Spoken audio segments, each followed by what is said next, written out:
The complicator is we have a civil war right next to our war, even overlapping our war here against ISIL or Daesh.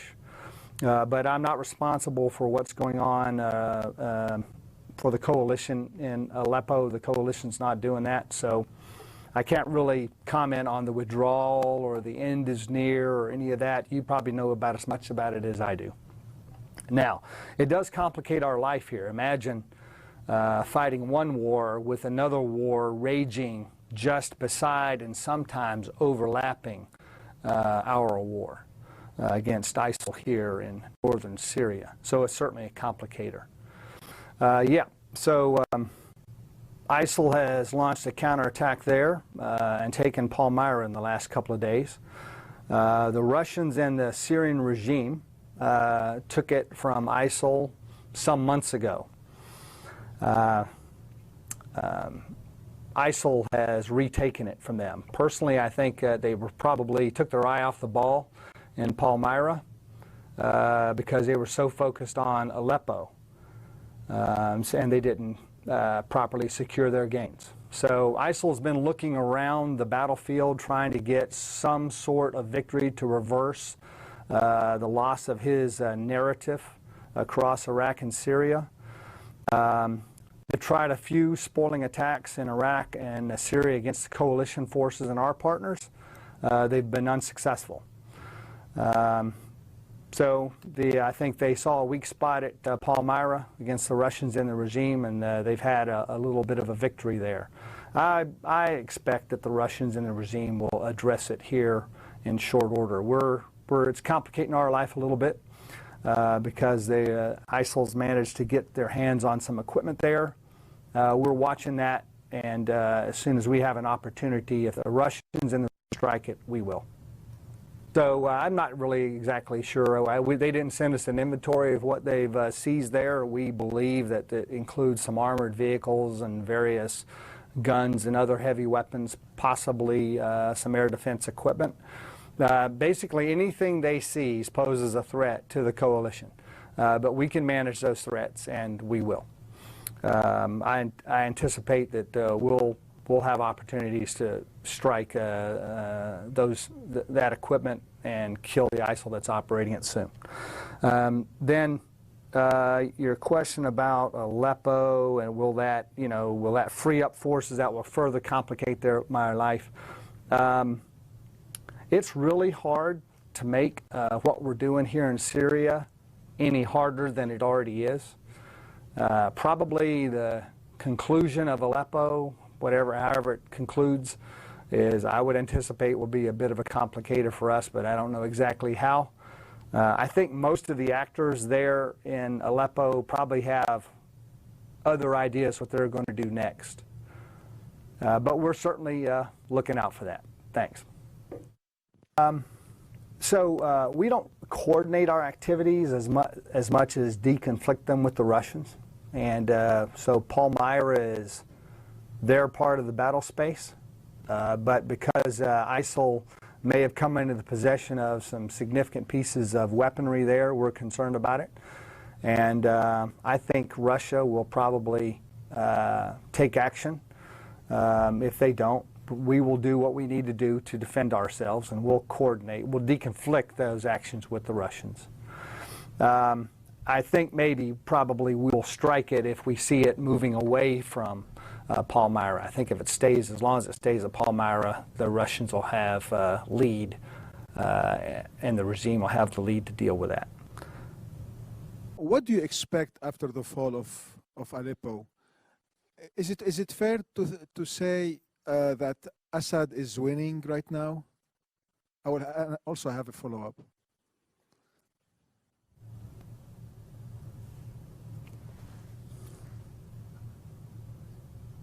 Okay. So for all of you in the room, again, my charter is not the fighting Aleppo or the Assad regime. So my opinion is probably or maybe not that much better informed on it than you are. Clearly, I'm watching it, but again, I'm not one to cast judgments on it. I would say this: when Aleppo wraps up, one way or the other, those forces are going to go elsewhere and do something else. The opposition forces and the regime forces and their Russian supporters. Our estimate is they'll probably go somewhere else that is more important to them, and I won't care to comment on where we think that might be.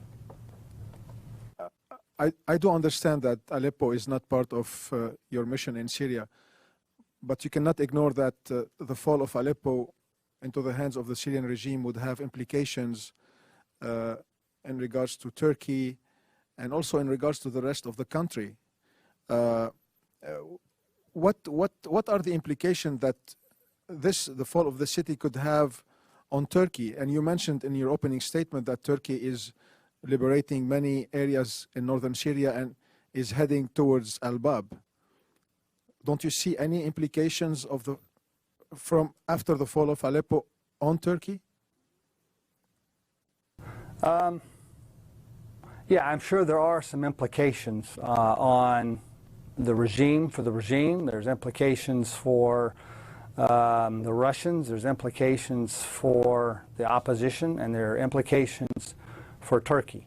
I guess what I'm trying to communicate to you is that we don't see that those implications are going to significantly impact our campaign that we're doing, because I think the regime and the opposition forces that are fighting their war adjacent to ours will take their fight elsewhere. And again, we think that the impacts on our campaign will be relatively moderate. Just in the last week, we conducted a strike. Our special operating forces conducted a strike in Raqqa that killed 3 plotters. 2 of those plotters had direct links to the November 2015 attacks in Paris. So that kind of plotting is going on in Raqqa, and they still have the ability to motivate self-radicalized followers, and they still have the ability to plot and cast into motion attacks on the West. And that's of great concern to us, and we are hammering away at them to prevent that. And we're going to get down to Raqqa and get it isolated and then seize it so they can't plot from there in the future. You said as the Assad regime and Russians were so focused on Aleppo, they've left a vacuum behind, which led ISIS to take over Palmyra. Do you think that they are further focused on the opposition-held areas, which led to the regime to lose more territory to ISIS?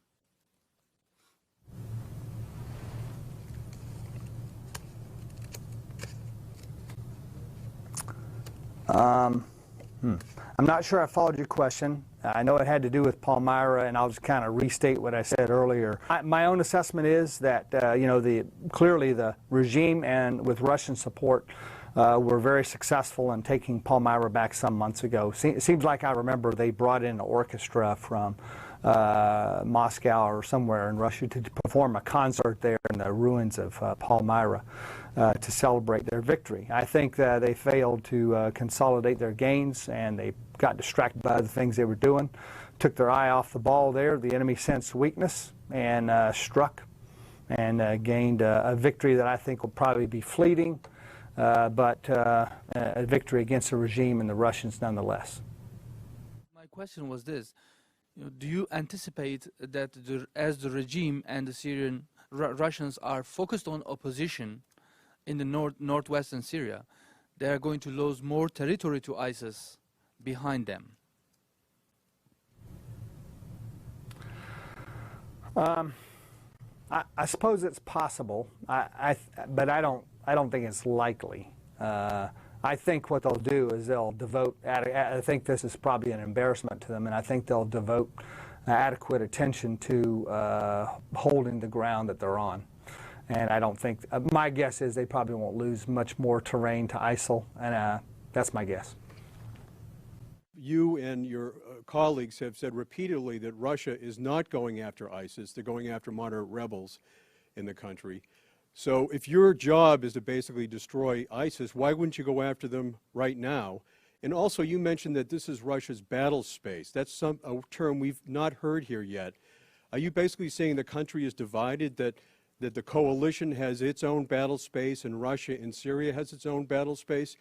There's not necessarily battle space. We don't have an agreement with a map, with a boundary. The Russians have this and the coalition has that. There's not such a thing. There are facts of life. There are places where the regime are, and there are places where the Russians are with the regime, usually, and there are places where the coalition and our partners are. These are facts of life. It's not an agreement. It's not a division of labor or the country or anything like that. It's just where people are.